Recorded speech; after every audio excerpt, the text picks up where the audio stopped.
नाम मैंने जो पेश किया था वज़ीर आज़म साहब ने उससे इत्तेफाक किया। इलेक्शन होगा, तेरे तराजू के दोनों पलड़े बराबर किए जाएंगे।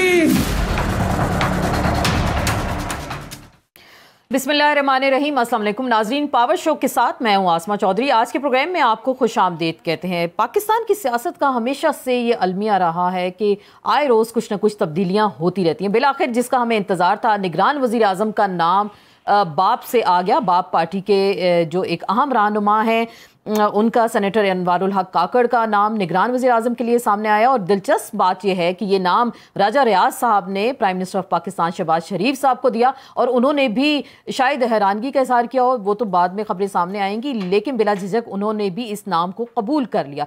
देखते हैं कि ज़ाहिरी बातें, बड़े अरसे से ये बातें, ये चहमगोइयाँ हो रही थी, ये कुरा किसके नाम निकलेगा। तो अब देखते हैं कि वो किस तरह से पाकिस्तान के अंदर वाकई ही फेयर एंड फ्री इलेक्शन कराने में कामयाब हो सकेंगे। जो मुतालबा है इस वक्त तमाम सियासी जमातों का, और इलेक्शन क्या वाकई ही अपने मुकर्ररा मुद्दत के अंदर हो सकेंगे। लेकिन पाकिस्तान में जब भी हम जमहूरियत की बात करते हैं, जमहूरियत जब भी पनपने लगती है, कोई ना कोई ऐसा सिस्टम को रिवर्स गियर लग जाता है जिससे सिस्टम डीरेल हो जाता है। कभी इस्टेब्लिशमेंट के साथ सियासतदानों की लड़ाइयाँ शुरू हो जाती हैं, और ये सिलसिला माजी से चलता आ रहा है। इसको हम देखते हैं, हुसैन शहीद सहरवर्दी जो पाकिस्तान के वज़ीर आज़म थे, उनको जेल में डाला गया। जुल्फ़िकार अली भुट्टो से लेकर बेनज़ीर भुट्टो के साथ क्या हुआ, मियां नवाज शरीफ के साथ, और अब चेयरमैन PTI के साथ, तमाम वज़ीर आज़म को कहीं ना कहीं किसी ना किसी सीन में हथकड़ी ज़रूर लगी है।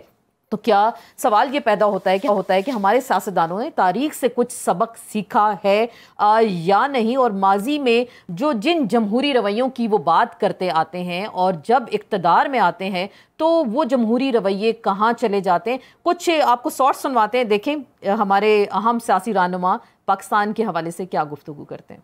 जिन्होंने 4 साल जिस गिरोह ने इस मुल्क को बेदर्दी से लूटा, जो इमरान और उसके सहूलतकार थे, जिनको मैं कहती हूं 5 का टोला, चाहे वो खोसा हो या वो डैम वाला बाबा हो या वो इमरान हो या इमरान की 2 बेसाखियां हो, अल्लाह ताला के फजलो करम से आज सब अपने अंजाम को पहुंचे। चीफ जस्टिस साहब, जब मुल्क की अदालतें दहशत गर्दों की, मुसल्लह जत्थों की पनाहगाहें बनती हैं, अदालतों की बेतौकीरी, इंसाफ की बेतौकीरी और आइन की बेतौकीरी उस वक्त होती है। इन्होंने अदल को मजाक बना लिया है।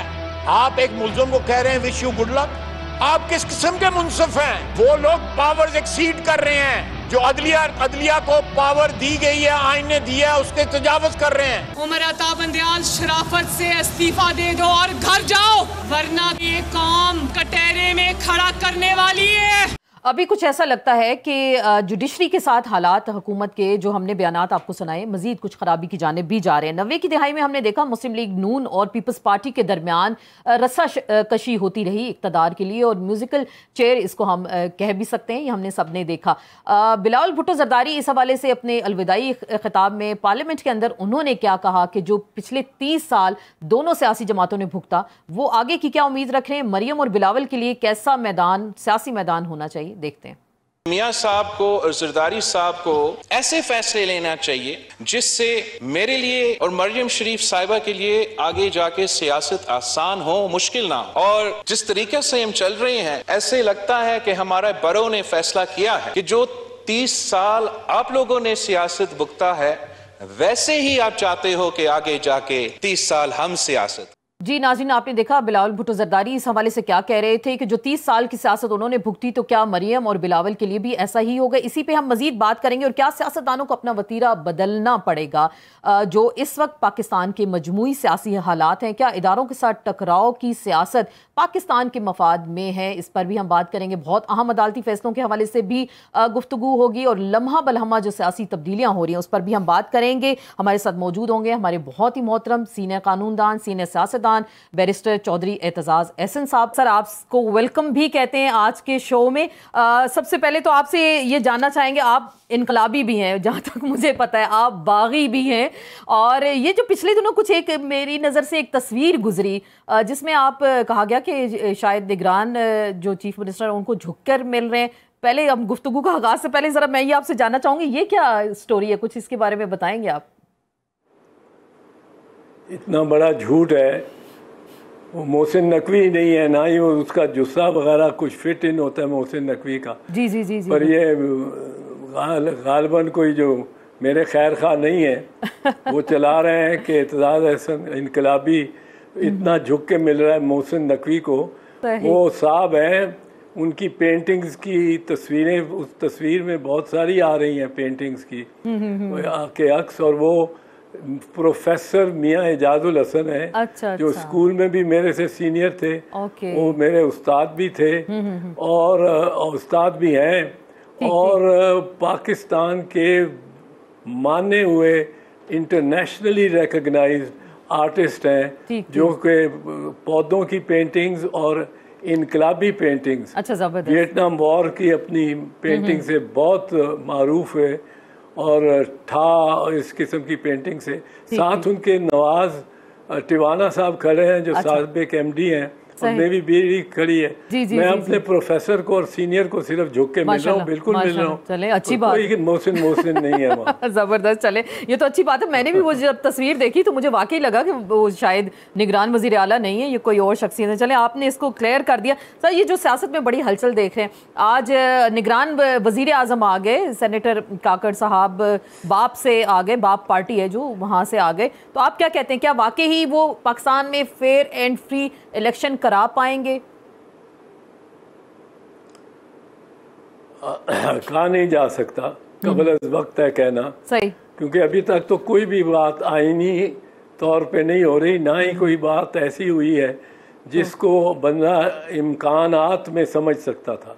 सही। मैं समझता हूँ, मैं ज़ाती तौर पे ये कभी मान ही नहीं जा सकता। मुझे कितने लोग कहते मार धाड़ के कहते कि ये मानो, मैं नहीं मान सकता था कि आइन में अगर पंजाब और खैबर की इलेक्शन 90 दिन में होना लिखा हुआ है तो 90 से 91 दिन भी हो जाएंगे। हाँ, बीबी शहीद के वक्त वो शहीद कर दी गई 6 दिन पहले पोलिंग डे से, तो उसको 3 हफ्ते 4 हफ्ते के लिए बढ़ा दिया। लेकिन इसके अलावा कोई वजह ही नहीं थी कि ये ना होता। मैं मान ही नहीं जा सकता कि कोई गवर्नमेंट भी कहेगी कि हम सुप्रीम कोर्ट के फैसले को मानते ही नहीं है, ना बेंच को मानते हैं, ना सुप्रीम कोर्ट को मानते हैं, ना चीफ जस्टिस को मानते हैं, और उसके चीफ सुप्रीम कोर्ट के सामने जाके जुलूस निकालेगी कोई भी पार्टी। ये मानने की बातें ही नहीं थी। ये मान ही नहीं सकते थे कि पंजाब के इलेक्शन आज तक ना हो और वफाकी इलेक्शन भी आ जाए। अब ये मानता, मुझे तुम पहले कभी ख्याल ही नहीं था। अनवारुल हक काकड़ को शरीफ आदमी है निस्बतन बाकी बहुत सौ से, तो वो के उसका नाम आएगा, और ना ही मेरा ख्याल है वजीर आजम को पता था, ना ही मोहतरम जनाब आली मर्तबत ऑपोजिशन लीडर जो राजा रियाज साहब ऑपोजिशन लीडर हिज़्ब इख्तिलाफ को, बिल्कुल राजा रियाज साहब को, उनको इल्म था। ये नाम ऊपर से आया है। अच्छा। सीधा इनके मेज पे गिरी है पर्ची, ये बैठे हुए हैं। अच्छा, पर्ची खोली है, उन्होंने ऐलान कर दिया जो तो ये जो कल भी मुशावरत हुई थी सर, तो इसका नाम जो आप बिल्कुल आप कह रहे हैं ना, सही फरमा रहे हैं कि पता ही नहीं था। तो ये शहबाज शरीफ साहब के लिए भी कोई अचंभे की बात थी, राजा रियाज साहब ने जो पर्ची खोली होगी और उनको दिखाई होगी। बिल्कुल अचंभे की बात, बिल्कुल। और जो नाम देने वाले हैं और जिन्होंने नाम ये बीच में डाला है, वो उनकी जानिब से बड़ी क्लियर ये एक सिग्नल है कि आप देख लें, ये दोनों बैठे हैं, जो नाम इनके ज़हन में भी नहीं, वही हम देंगे। 6 दिन 8 दिन से पाकिस्तान के सारे मुबस्सर, पाकिस्तान के सारे कायदीन, सियासी जो फिलोसोफर, तजिया निगार, सारों किसी एक ने नाम लिया है अनवारुल हक काकड़ का। किसी एक ने। तो ये तो उन्होंने कहा है कि ये हमारी तरफ से है। ये नहीं, ये सबको नजर आए कि हमारी जानिब से आया। वो बाप पार्टी से है ना सर, आपको माजी भी पता है बाप पार्टी का कुछ? नहीं, माजी भी पता है बाप पार्टी का। बाप पार्टी के और भी थे जो उम्मीदवार यकदम ही आ गए थे, पर बाप पार्टी में से ही अनवारुल हक काकड़ का लिया जाना मतलब है कि शहबाज शरीफ साहब आपका भी इसमें कोई अमल दखल नहीं, और राजा रियाज साहब मोहतरम आली मर्तबत, आपका भी कोई इसमें कोई अमल दखल नहीं। और अब जो वफाकी निगरान काबीना बनानी है, ये निगरान काबीना भी वज़ीर आज़म, निगरान वज़ीर आज़म ने अपनी स्वाबदीद यानी उनकी स्वाबदीद से ही बनानी है। इसमें भी वज़ीर आज़म और वज़ीर कोई सी और वज़ीर का कोई अमल दखल नहीं होगा। अब ये वजारत से उज़्मा भी गई और वज़ार सारी काबीना इनके हाथ से गई। तो सर आज ही कल फरमाया है शहबाज शरीफ साहब ने, हाँ जी मुझे इस चीज़ पे फ़ख्र है, मैं 30 सालों से इस्टेब्लिशमेंट की आंखों का तारा हूँ, ये उन्होंने कहा है। कुछ दिन पहले भी उन्होंने कहा जी मेरे बड़े अच्छे ताल्लुकात हैं इस्टेब्लिशमेंट से और मुझे इस पे फ़ख्र है।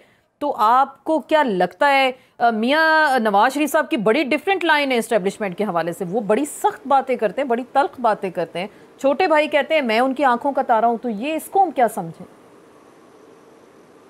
देखें, जो तो मियाँ शहबाज शरीफ है, मेरा ख्याल है कि ये मियाँ नवाज शरीफ को इस रेस में, जो कि ये मानते नहीं कि मैं उनके साथ खिलाफ दौड़ रहा हूँ, पर क्योंकि वोट तो नवाज शरीफ का है जी जी वो लेना है, लेकिन मकबूलियत में, कबूलियत में नवाज शरीफ ही आगे है, मकबूलियत में शहबाज शरीफ नवाज शरीफ को बहुत पीछे छोड़ गया। लेकिन अब क्या बनता है इस इलेक्शन में, उसके बाद ये इलेक्शन इनसे इंडिपेंडेंट हो गई है, इनके हाथ से गई है ये इलेक्शन। ये काकड़ साहब जो आया है, इनको जिन्होंने नामजद किया है, जिन्होंने नाम दिया है, वो डिटरमिन करेंगे इनकी पॉलिसीज, और ये शरीफ आदमी बिल्कुल उसी तरह चलेगा। और ये अल्लाह के फजल से, फजलो करम से शहबाज शरीफ से भी ज्यादा मकबूल होंगे, आंखों के तारा भी होंगे। अच्छा चलें, बड़ी सर आपने बड़ी गहरी, आंखों के तारा, आंखों के चांद बन जाएंगे जी। आपने अभी वैसे गहरी बात सूरज की रोशनी को, उस सूरज की रोशनी को रिफ्लेक्ट करेंगे इस्टेब्लिशमेंट की। चले अल्लाह करे बर वक्त इंतखाबात हो जाए। आपने बड़ी गहरी बात की कि इनके हाथ से इलेक्शन निकल गए, आपको अभी भी खदशा है? आपकी बात से मुझे यही समझ आया कि खदशा है कि इलेक्शन मुकर्ररा वक्त पे नहीं होंगे। ये जो नई हल्का बंदियों का शोर शराबा हम सुन रहे हैं कि इलेक्शन कमीशन बताएगा 4 महीने लगते हैं, 5 महीने लगते हैं, 6 महीने लगते हैं, तो आप क्या कहते हैं, वाकई इलेक्शन आगे जाएंगे? एक लिहाज से तो लगता है कि उसकी तैयारी की गई है, फिर मैं आईनी मामले पे भी आऊंगा जी जी जी बिल्कुल। पर एक लिहाज से तो बिल्कुल लगता है कि तैयारी लॉन्ग टर्म देर पा ये निगरान हुकूमत की कर दी गई है। और ये जो हमारी हुकूमत, ये इसकी शहबाज शरीफ की हुकूमत है, ये इस गेम में बिल्कुल इनको खेला जा चुका है, खाया खिलाया नहीं, खेल जिसका खेल होता है इनसे खेला जा चुका है। इनका ख्याल था कि निगरान हमारा अपना ही आएगा, इसाक डार नहीं आएगा तो कोई एहसन इकबाल आ जाएगा और या शाहिद खाकान अब्बासी आ जाएगा जी जी, जिससे हमारे देरीना ताल्लुकात होंगे, फिर वो हमें प्रोटेक्ट करेगा, फिर हमें प्रोटेक्ट करेगा और हम पे एक हमदर्दी का हाथ रखेगा, फिर वो हमारी पॉलिसीज़ को बढ़ाता रहेगा। जब हमारी पॉलिसीज़ को बढ़ाता रहेगा तो निगरान चाहे 90 दिन का हो या 180 दिन का हो या 280 दिन का हो, हमें उसका फ़ायदा ही है। और ये सारे ये सोच के बैठे हुए थे कि इनमें से कोई आ जाएगा।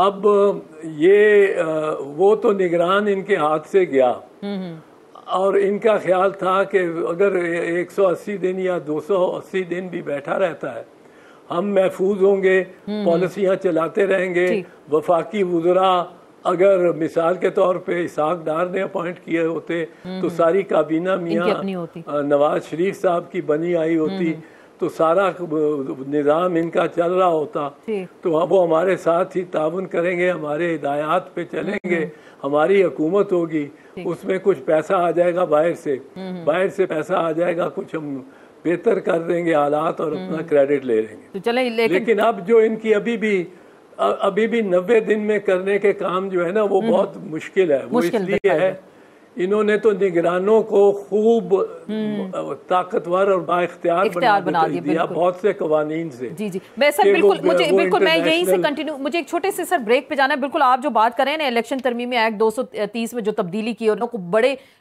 वसी इख्तियारात दे दिए गए, जरूर पूछेंगे एतजाज अहसन साहब से एक मुख्तसर से ब्रेक के बाद।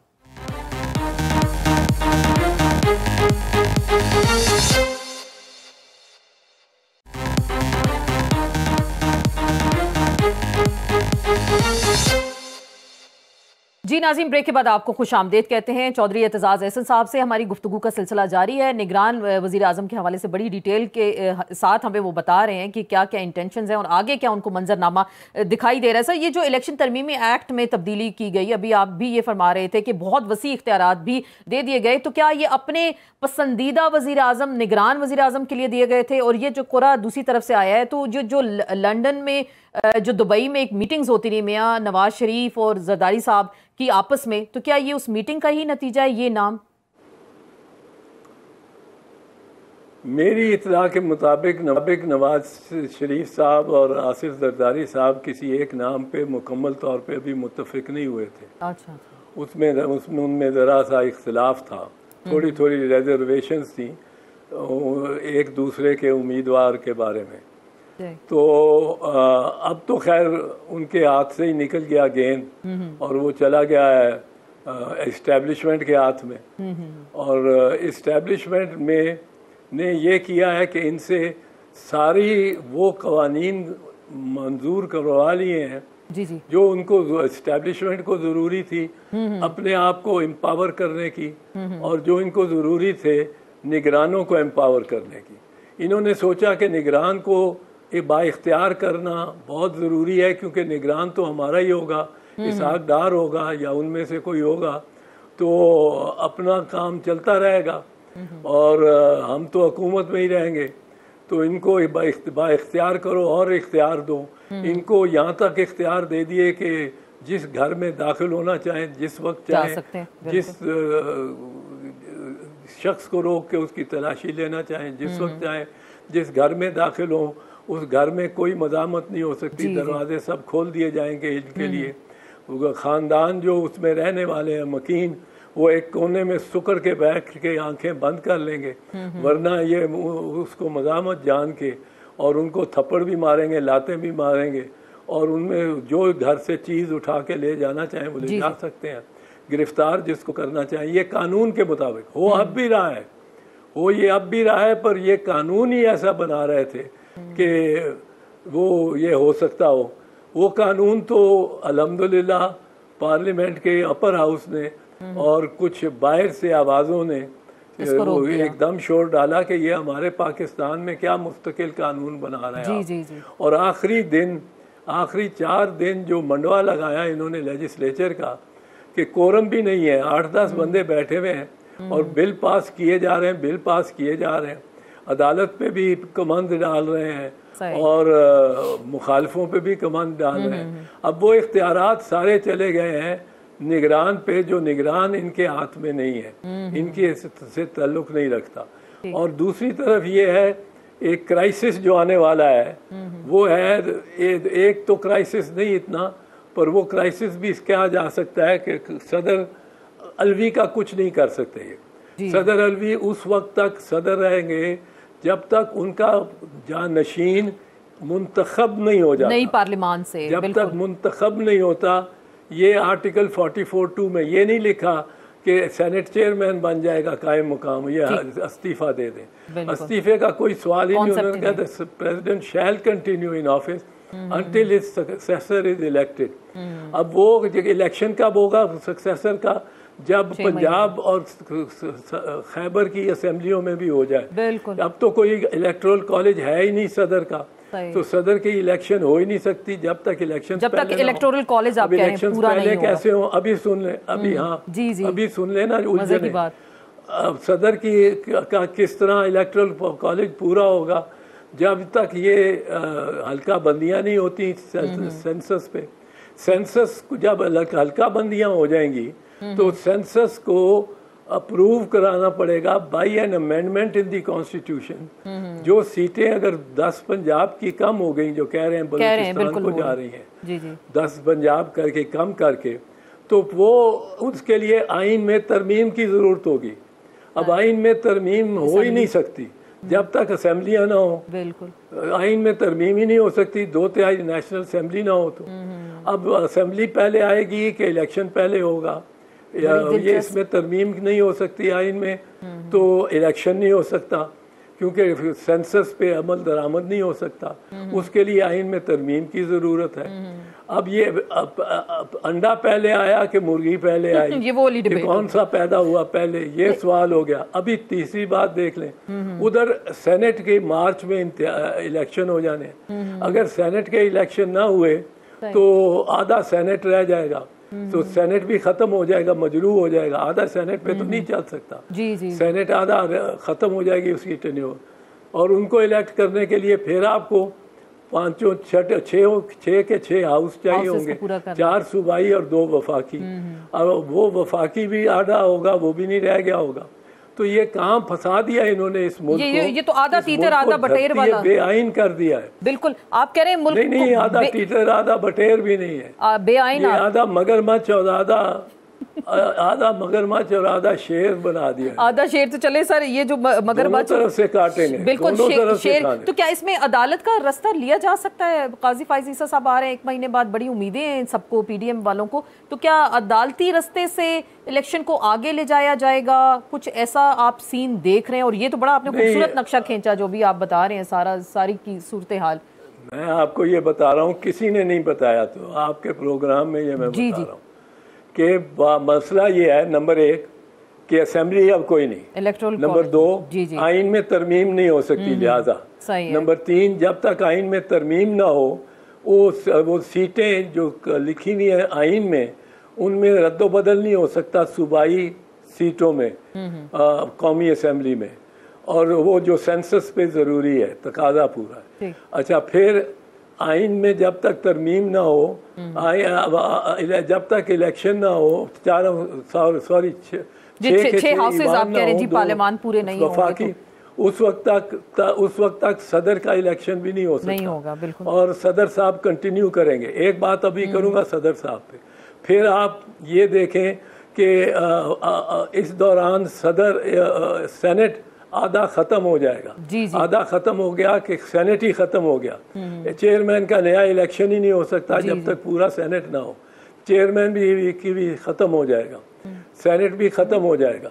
इसके बाद आप देखें कि अब रही बात कि रही सही जो एक चीज़ और थी इलेक्शन के बाबत, वो मैं अभी आ जाती मेरे ज़हन। चलिए, लेकिन आप इसका मतलब कहते हैं ना, वो पंजाबी थोड़ी तरफों ना ही समझा, फिर मुझे नहीं लग रहा कि अभी कुछ ऐसा सीन होगा जो मुल्क में इलेक्शन की बातें हो रही है, जाहिर बात है। नहीं, मैं आपको क्या समझा रहा हूँ, इन्होंने निगरानों को परमानेंट हुकूमत बनाने के लिए पूरी इमारत तामीर कर दी है, निगरानों को परमानेंट हुकूमत बनाने। तो कितने अरसे के लिए? ये फिर अरसा भी बता दें सर आपके ज़हन में। मैं एक और बताऊं, अब ये इन्होंने जो कवानीन पास किए हैं सारे, वो देख लें। ये तीसरी बात थी, इन्होंने कवानीन, एक तो सेंसस खत्म, दूसरा सेनेट खत्म, तीसरा सदर कंटिन्यूज, चौथा सेनेट जब तक सदर है। ये अलवी साहब को अब सारे ये बिल रिजेक्ट कर देने चाहिए कि कोरम नहीं था, और ये जो बिल जो पास हुए हैं जितने भी आ रहे हैं, और ये कोरम नहीं था, कोरम मुझे सेटिस्फाई करें कि था, नेशनल असेंबली का सेक्रेटेरिएट सेटिस्फाई करे, फिर मैं देखूंगा। या वो कहें कि इसमें जिस तरह सुप्रीम कोर्ट के आईनी हकूक पे जद डाली गई है, और वो आईनी हकूक सुप्रीम कोर्ट की जजमेंट में कल आए हैं कि क्या क्या आईनी हकूक सुप्रीम कोर्ट के इख्तियारात हैं जिनको मैं इसी सवाल पे मैं उसकी बुनियाद पर अब सुन ले, उसी बुनियाद पे अगर सदर रद्द कर देते हैं उसको बिल को, तो बिल ख़त्म ही हो गया, वो एक्ट बन ही नहीं सकता, क्योंकि असेंबली के पास वापस, किस असेंबली के पास वापस जाएगा? वहाँ तो खला है। बिल्कुल, इन्होंने एक बहुत बड़ा खला, ब्लैक होल क्रिएट कर दिया जिसमें सब सक इन हो जाएंगे। सही। अच्छा, ये एक डिबेट बड़ी आपने ज़बरदस्त तरीके से हमें, हमारे और नाजरीन को भी समझा दिया कि क्या क्या इस वक्त खला है, असम्बलियाँ पूरी नहीं है, मुल्क के अंदर बहुत सारी चीज़ें सामने आ रही हैं। लेकिन आपको जो लग रहा है कल के फैसले के बाद, हमारी कल भी बात हुई प्रोग्राम में और शायद खाकान अब्बासी साहब थे, कायरा साहब थे, तो वो ये कह रहे पार्लियामान सुप्रीम है, पार्लियामान बनाती, आइन बनाती है, कानून वो बनाती है, सुप्रीम कोर्ट इसको नहीं उड़ा सकती। एक पुरानी डिबेट है कि सुप्रीम कोर्ट सुप्रीम है या फिर पार्लियामान बालादस्त है। तो ये जो कल के फैसले के बाद आपको लग रहा है आने वाली पार्लियामान, चलें 6 महीने बाद, साल बाद, 2 बाद, कुछ आपको लग रहा है कुछ ये एक डिबेट उठेगी कि सुप्रीम कोर्ट का जो फैसला था ठीक था, गलत था? अब मेरा ख्याल है ये डिबेट शायद कभी ना उठे। अच्छा, जितनी गालियां, बाकायदा गालियां और जिस तरह के नारे सुप्रीम कोर्ट के सामने चीफ जस्टिस के लिए इन्होंने लगाए हैं नून लीग ने, और जिस तरह इन्होंने पहले हमला किया था, जी जी, सुप्रीम कोर्ट पे हमला ही कर दिया था फिजिकली, जज जाने बचाने को भागे थे उनको 97 में, 98 में। ये अब मेरा नहीं ख्याल कोई इतनी जल्दी ऐसी कोई तंजीम आ सकेगी जो पार्लियामान को बाइख्तियार कर सके। पार्लियामान ये इस्टेब्लिशमेंट में इकट्ठी हो जाएगी और पार्लियामान तो कि अब तो मेरा ख्याल है इन्होंने जनाजा ही निकाल दिया, इन्ना लिल्लाहि व इन्ना इलैहि राजिऊन। हालांकि अभी पार्लियामान को देखे ना, पार्लियामान ने तो सब बड़े जबरदस्त कानून पास किए थे, आप उस पर तनकीद नहीं कर सकते, तब आप पार्लियामान को बोगस नहीं, बोसीदा नहीं कह सकते, ऐसे अल्फाज भी कहेंगे तो आपको 6 महीना कैद भी हो जाएगी। ये सब, जी जी, ये सब अगर अलवी साहब 10 दिन के लिए इन पे दस्तखत नहीं करते तो ये खत्म है, ये सब कानून खत्म है, क्योंकि कोई पार्लियामान है ही नहीं जिसको ये वापस जा सके। तो अब इन्होंने बाइख्तियार कर दिया इसीलिए निगरानों को कि वो इंटरनेशनल बैनुल-अक़वामी मुआहदे भी कर सकते हैं, प्राइवेटाइजेशन भी कर सकते हैं, वो बाइख्तियार हुकूमत भी चला सकते हैं। कोई डे टू डे, वो जिस तरह सुप्रीम कोर्ट ने ख्वाजा आसिफ के केस में ख्वाजा आसिफ की पिटीशन पे, नून लीग की पिटीशन पे ये कहा था कि निगरानों के पास कोई ताकत ही नहीं, निगरान सिर्फ जिस तरह फूल होते हैं दीवार के में बने हुए वॉलपेपर पे, उस तरह निगरान सिर्फ कुर्सी को गर्म रखने के लिए है, इनके कोई इख्तियारात नहीं। आपने कानून बनाने की कोशिश की है जिनको इनको बहुत इख्तियारात दे दिए, वो इख्तियारात जब आपने दे दिए हैं और वो कानून बन गया, मेरा ख्याल है जी जी, वो पहले पास हो चुका था और सदर ने उसको पे कर दिया 230 के तहत जो तब्दीलियां की गई। बाइख्तियार निगरान आएंगे और जब तक कौमी असम्बली नहीं आती उस वक्त तक ये निगरान रहेंगे। और कौमी असम्बली कब आएगी? जब आइन में कौमी असम्बली तरमीम कर ले। तरमीम कैसे करे जब कौमी असम्बली है ही नहीं, जब इलेक्शन होंगे, और इलेक्शन होंगे तब जब तरमीम हो जाएगी उसके बाद। लेकिन तरमीम के बाद फिर इलेक्शन कैसे हो, मतलब हो ही नहीं सकते जब तरमीम ही नहीं हो सकती। तरमीम तो करेगी जब इलेक्शन होंगे और असेंबली होगी। ये बड़ी दिलचस्प सूरत हाल है। चिकन और दी एग, बिल्कुल ये दिलचस्प नहीं है, बड़ी ये दिल गुदाज, दिल खराश मतलब है। बहुत इन्होंने जमहूरियत को ख़त्म कर दिया है, पार्लियामेंट को तो डेड एंड पे ले आए हैं। ये पार्लियामेंट अब कहाँ से बिठाएंगे सुप्रीम इस सेंसस को नहीं लाते? या तो पिछले सेंसस पे इलेक्शन करा दें, पिछली हल्का बंदियों पे इलेक्शन, बिल्कुल, तो मामला सीधा सीधा चला जाएगा आगे। हाँ, फिर तो सीधा हो सकता है, लेकिन वो MQM वाले नहीं मानेंगे, वो तो नहीं मान रहे ना। तो आपको पता है वो भी किसके कहाँ से इशारे पे नहीं मानते, ये भी जो हम बातें सारी करें। लेकिन अभी जो सर कल का जो अदालती इस्लाहाती जो बिल था उसको कलअदम करार दिया है सुप्रीम कोर्ट ऑफ पाकिस्तान ने। आप क्या समझते हैं 184(3) में अपील का राइट होना चाहिए? आपकी पर्सनल राय इस पे क्या है? बिल्कुल होना चाहिए, बिल्कुल होना चाहिए, पर वो आइन में तरमीम से ही हो सकता है ना। 184(3) का जो केस है, आइन का 184(3) है ना, वो कानून का 184(3) तो नहीं ना, किसी तादीरात पाकिस्तान या ज़ाब्ता फौजदारी या ज़ाब्ता दीवानी का, वो आइन का 184(3 है। उसके लिए तरमीम करने के लिए आपको आइन में तरमीम की ज़रूरत है। आइन में तरमीम आप कर नहीं सकते क्योंकि आपके पास 228 MNA नहीं थे। अब हो नहीं सकती आइन में तरमीम क्योंकि आपके पास असेंबली ही नहीं है। अगर असेंबली नहीं है तो आप आइन में तरमीम क्या, आप हुकूमत भी नहीं बना सकते, चला सकते हुकूमत अब आपकी परमानेंट हुकूमत इनडेफिनेट पीरियड के लिए, परमानेंट ना भी कहें पर लामतनाही किस्म की मियाद के लिए हुकूमतें आ गई हैं। वो हुकूमतें 5 की 5 आपके पास ऊपर बैठी हुई हैं। तो आपको इससे क्या लगता है कि इससे मियां नवाज शरीफ साहब की जो नून लीग का मैंने मौक़िफ़ सुना, उन्होंने कहा जी नवाज शरीफ साहब की सज़ा पे इसका कोई असर नहीं है, वो एक एक्ट पास हो गया था जिस पे 5 साल की नाअहली थी वो ख़त्म हो गई। तो आपको लगता है कि मियां नवाज शरीफ की नाअहली बरकरार है पनामा फैसले के बाद अब तक? मियां नवाज शरीफ की बिल्कुल बरकरार है क्योंकि उसको भी ख़त्म करने के लिए आइन में तरमीम चाहिए। वो आइन के बराह रास्त 184(3 के तहत फैसला है। वो फैसला किसी लॉ के तहत नहीं है, कानून के तहत नहीं है। तो उसके लिए तो ज़रूरी है। और ये आइन में तरमीम कर ही नहीं सकते, ना असेंबली कर सकती थी ना। तो मियां नवाज शरीफ साहब तो चूँकि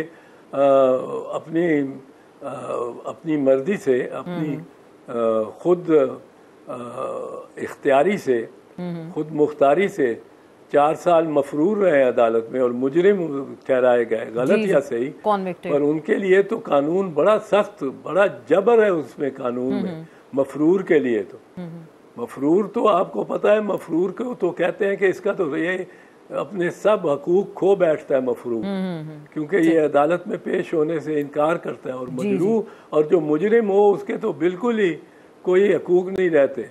और ये अपील का भी हक उसका ख़त्म हो जाता है। ये तो रियायत बरती गई है कि इसकी अपील हम बाद में सुनेंगे। तो ये कोई जो खास रियायत थी ये वज़ीर आज़म साहब की जानिब से थी, और क्या अपने छोटे भाई पे ट्रस्ट नहीं था, उनकी हुकूमत पे उनको ट्रस्ट नहीं था, जो 1.5 साल तकरीबन इनको हुकूमत मिली वो पाकिस्तान वापस नहीं आए? यहाँ इस 1.5 साल में भी नहीं आए। जब गिरफ्तार हुए थे तो अपनी इनकी हुकूमत थी, शाहिद खान अब्बासी। जी। सजा हुई तो अपनी हुकूमत थी। हाँ जी, बिल्कुल बिल्कुल। तो उसके बाद तो पाकिस्तान आए, फिर 50 रुपए के स्टाम्प पे वापस चले गए। 4 साल तो वो हो गई। जब बाहर गए आप तो PTI की हुकूमत थी। जी। और 50 रुपए के जमानतनामे पे आपको एक मुजरिम को दुनिया में कभी सुना नहीं कि उसको अदालत अपने इख्तियार समात से ही बाहर भेज दिया। फिर ये आए ही नहीं, बीमार थे बहुत। फिर ये अब अभी तक अल्हम्दुलिल्लाह माशाअल्लाह ठीक लग रहे हैं आपको, बड़े अच्छी सेहत में है। तो आपको ये जो मंजरनामा बन रहा है, आपको लग रहा है कि सियासी मैदान से चेयरमैन PTI और जो मियां नवाज शरीफ साहब हैं वो आउट हो गए हैं? जो लेवल प्लेइंग फील्ड था वो क्या दोनों के लिए अब बराबर हो गया? आपको ऐसा लग रहा है क्या? मैं तो समझता हूँ आउट तो कोई भी नहीं होता सियासत से, बिल्कुल कोई नहीं होता। मियां नवाज शरीफ को आपने 3 दफ़ा निकाला, एक दफ़ा हथकड़ी लगा के और ले गए उठा के, वो सऊदी अरब पहुंच गए। उनकी इतनी पीछे ताकतें आ गई कि वो 1 साल के अंदर अंदर सऊदी अरब पहुंच गए।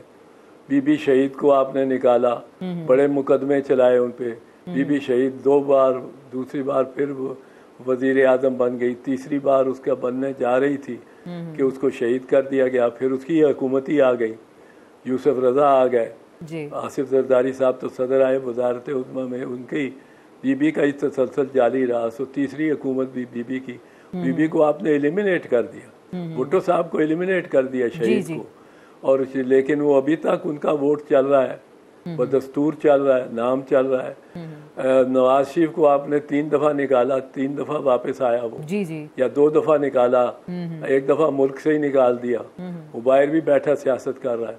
तो निकालने का तो कोई सवाल ही पैदा नहीं होता कि कोई रहे, बाकी भी रहे, और वो ये हम ख्याल करें कि वो ख़त्म हो गया सियासत में।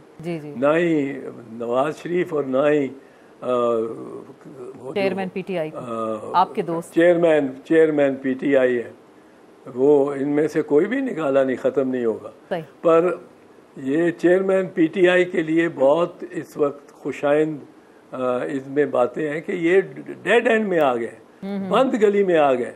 अब इलेक्शन पहले कराएं कि सेंसस और ये पहले हो, सेंसस के लिए तरमीम हो आइन में। अगर सेंसस के लिए तरमीम नहीं आइन में होती तो इलेक्शन नहीं हो सकते, नई हल्का बंदी पे नहीं हो सकते। सही। तो और अब तरमीम कैसे हो जब असेंबली कोई नहीं है, असेंबली नहीं है और तरमीम करना है। तो अभी तो चेयरमैन साहब भी तो अब फिर जो बाहर बैठे हुए और तो जो अब ये है निगरान, ये पूरे बाइख्तियार हुकूमत है। ये वो निगरान वो वाले नहीं जो ख्वाजा आसिफ ने बनवाए थे अपने।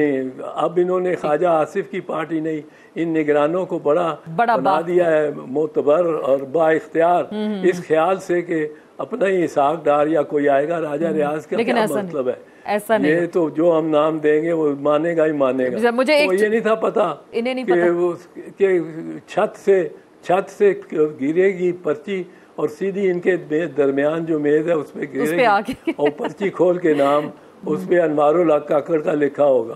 चलिए, अब मुझे एक सर छोटे से ब्रेक पे जाना है और हम इस हमारी गुफ्तगू का सिलसिला जारी है बैरिस्टर एतजाज अहसन साहब के साथ। ब्रेक लेते हैं और ब्रेक के बाद दोबारा आपसे मिलते हैं।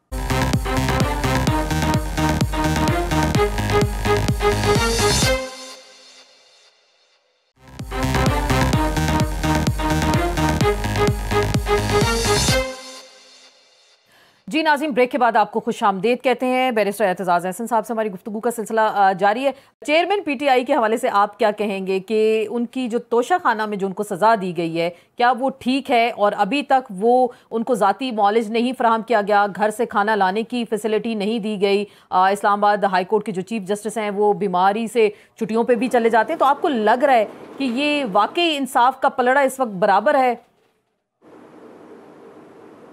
नहीं, बिल्कुल बराबर नहीं है। ये हमारे साथ भी होता रहा है। मैं ये नहीं कहता हूँ कि हमारे साथ नहीं हुआ। आसिफ जरदारी साहब के साथ जितना जुल्म हुआ, जबर हुआ कैद में, उसका अभी अशरे शीर भी नहीं हुआ चेयरमैन पे। पर चेयरमैन से बिल्कुल 100% ज्यादती हो रही है चेयरमैन पीटीआई। आप देखें कि ये चीफ जस्टिस के लिए मुझे समझ नहीं आती किस तरह मुमकिन है कि एक केस में सिर्फ 3 साल सज़ा हुई हो और उसको वो मुअत्तल ना करें सज़ा को। पहले दिन ही मुअत्तल करना चाहिए। सुप्रीम कोर्ट के फैसले के मुताबिक, एक फैसले के मुताबिक 7 साल की सज़ा भी शॉर्ट सेंटेंस है। शॉर्ट सेंटेंस का मतलब है मुख्तसर सज़ा है। इतनी मुख्तसर है कि इसको अपील के सुने वारी आने तक भी जेल में नहीं रखना चाहिए। इसको बजाय जेल की हिरासत में जामनों की हिरासत में दे देना चाहिए। जामन जो होंगे, आप जमानत बड़ी ले लो, आप 50 लाख की जमानत ले लो, पर जामनों के हाथों एक लिहाज से कि कस्टडी में आप उसको हिरासत में डाल देते हैं। और इस पे सुप्रीम कोर्ट के 5 साल पे तो सुप्रीम कोर्ट ने कहा बिल्कुल, और 3 साल पे तो पहले विदाउट नोटिस आप उसको बेल पे जो सस्पेंड करें सेंटेंस। पता नहीं अपील कब लगेगी। अपीलों का ये होता है कि सिलसिला सबसे ज्यादा अहमियत और उजलत होनी चाहिए, होती है और कदरे निस्बतन होती भी है।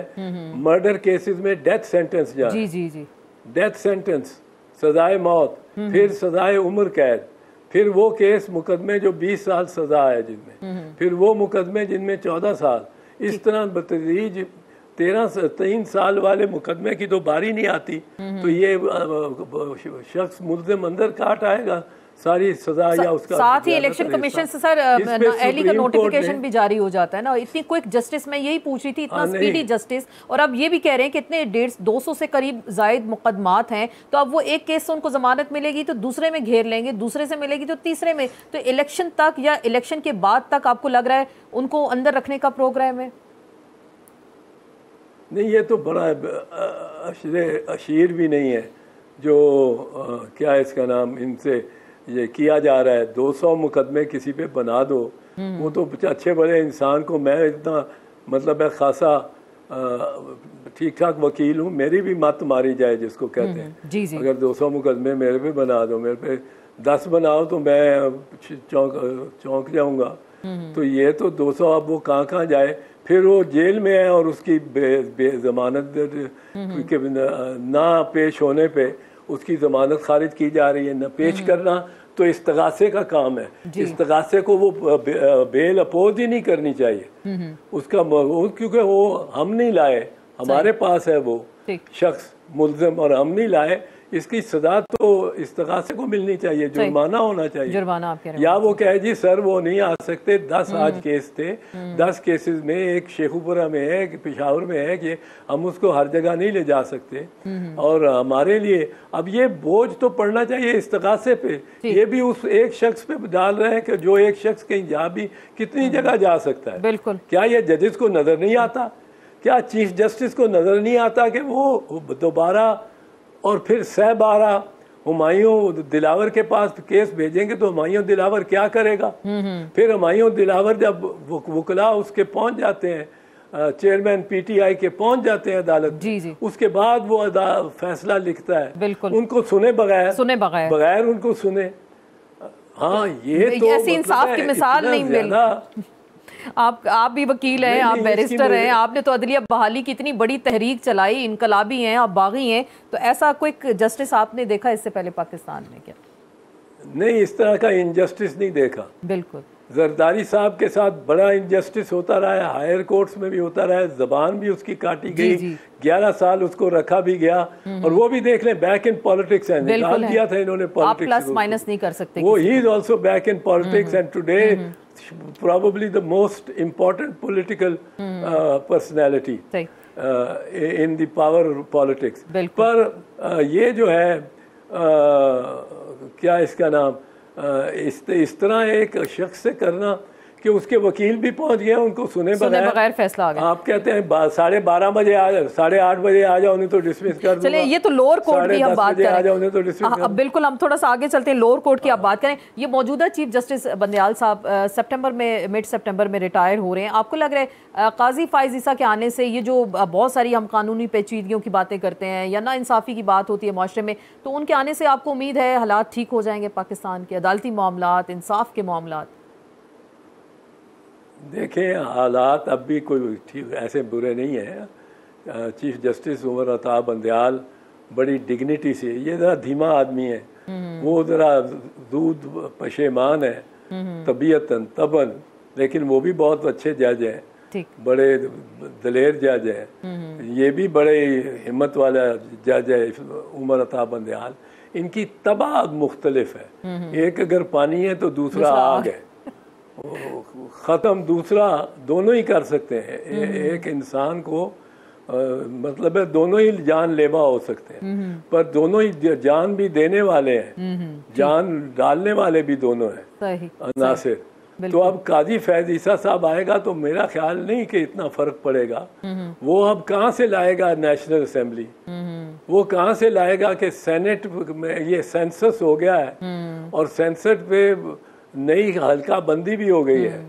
4 सीटें या 6 सीटें पंजाब की चली गई हैं बलूचिस्तान को, और आइन में लिखा है पंजाब की 148 सीटें हैं। बिल्कुल, इसको 144 करने के लिए आपको आइन में तरमीम की जरूरत है। काजी फैज ईसा कहाँ से कौमी असेंबली लाएगा कि उसमें से 2/3 अक्सरियत, और सेनेट तो है पर सेनेट भी मार्च तक है। मार्च के बाद सेनेट भी नहीं होगा और उसका इलेक्टोरल कॉलेज भी नहीं होगा कि इलेक्ट कर लें उसको। बाकी तो किसी तो बंद गली में, बंद और अंधेरी गली में इस हुकूमत के वकीलों ने, वकला ने, लॉ मिनिस्टर ने, इंटीरियर मिनिस्टर ने, दोनों लॉ मिनिस्टर रहे हैं, ये राना सनाउल्लाह साहब, वो डिफेंस मिनिस्टर जो बहुत ही बड़े कानूनदान बनते हैं, उन्होंने ऐसा फंसा दिया है कि जिसकी कोई अब कोई नज़ीर नहीं मिल। वक्त की कमी है, 3-4 मिनट है मेरे पास। मैं आपसे थोड़ा सा ये जानना चाहूँगी, अभी ये बहुत सारी बातें की जा रही हैं, अभी रिसेंट अभी कहा जा रहा है कि चेयरमैन पीटीआई पे फौजी अदालत में मुकदमा होना चाहिए,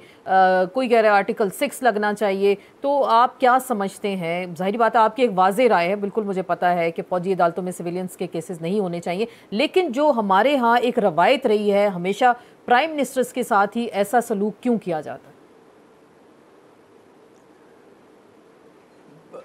पहली तो बात यह है कि प्राइम मिनिस्टर चूँकि सरबराह होता है एक जमात का, उसके पीछे अवाम होते हैं, बहुत सारे अवाम होते हैं।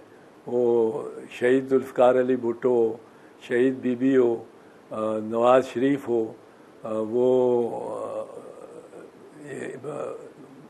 ये क्या चेयरमैन पीटीआई हो, नाम नहीं लेता मैं आपकी बात पे, चेयरमैन पीटीआई हो, इसके पीछे, इन सब के पीछे बड़े अवाम है और इस्टेब्लिशमेंट उसको ही टारगेट करती है जिसकी फॉलोइंग होती है, बहुत फॉलोइंग हो, तो अवाम होती है, उनका रिश्ता तोड़ना चाहते हैं। अब ये बात ये है कि यहाँ मामला ये है कि इन्होंने तो एक, अब तो हमने खुद, जो हम सियासी लोग हैं, हमने खुद ऐसा खेल खेला है कि हमने खुद अपने आप को एक बंद गली में एक को तो पकड़वा दिया, अंदर करवा दिया, एक को तो जेल में भेज दिया, एक को बाहर भेज दिया, दूसरों सबके लिए बंद गली।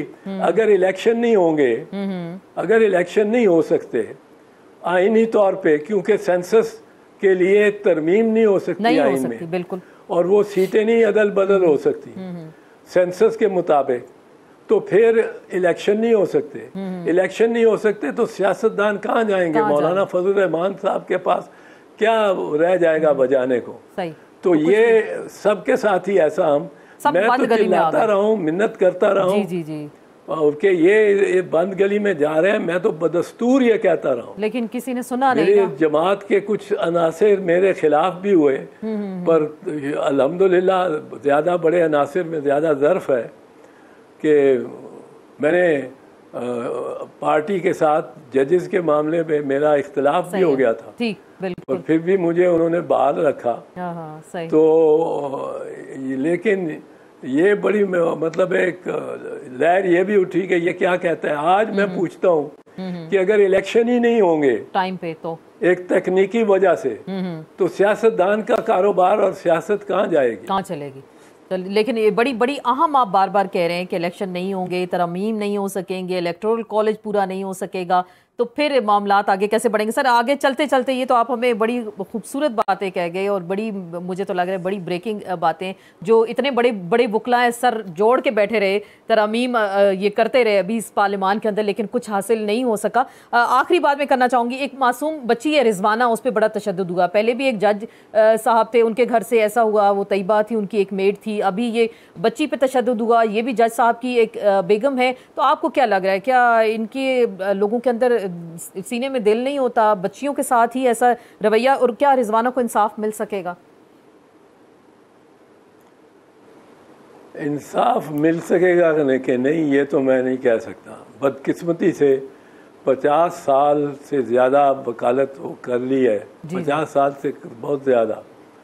सियासत भी 60 साल से वो स्टूडेंट्स लाइफ में सियासत करता था। मैं आज ये अपने मुल्क में ये नहीं कह सकता कि इतनी मजलूम बच्ची को, वो भी बच्ची है, वो भी कोई मैच्योर अडल्ट नहीं है, उसको इतने जबर और जुल्म के बाद भी इंसाफ मिल सकेगा कि नहीं, ये मैं इसकी पेशगोई नहीं कर सकता, लेकिन मिलना चाहिए, ज़रूर मिलना चाहिए, ये उसका हक है।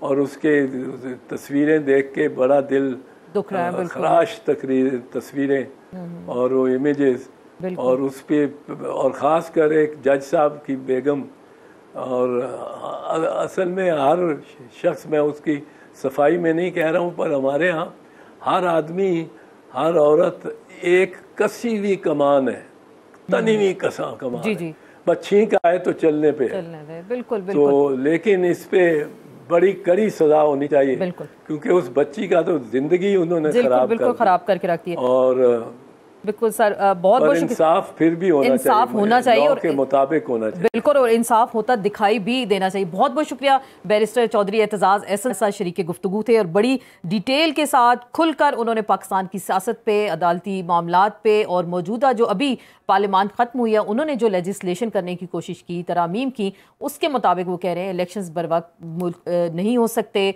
क्योंकि सेंसस नहीं है, सेंसस के हवाले से हल्का बंदियाँ हैं, उसमें डिले है, आपके इलेक्ट्रल प्रोसेस जो है, इलेक्ट्रल कॉलेज जो हैं वो पूरे नहीं है, बहुत सारी इसमें उबहाम हैं, उलझने हैं। तो देखते हैं कि क्या वाकई इलेक्शन बर वक्त हो सकेंगे और ये सारे मामलात आगे कहाँ जाके रुकेंगे। आपके फीडबैक का इंतजार रहेगा। ट्विटर पे आसमा एस चौधरी पे आप हमें फॉलो कर सकते हैं। इजाज़त दीजिएगा, अल्लाह हाफिज़।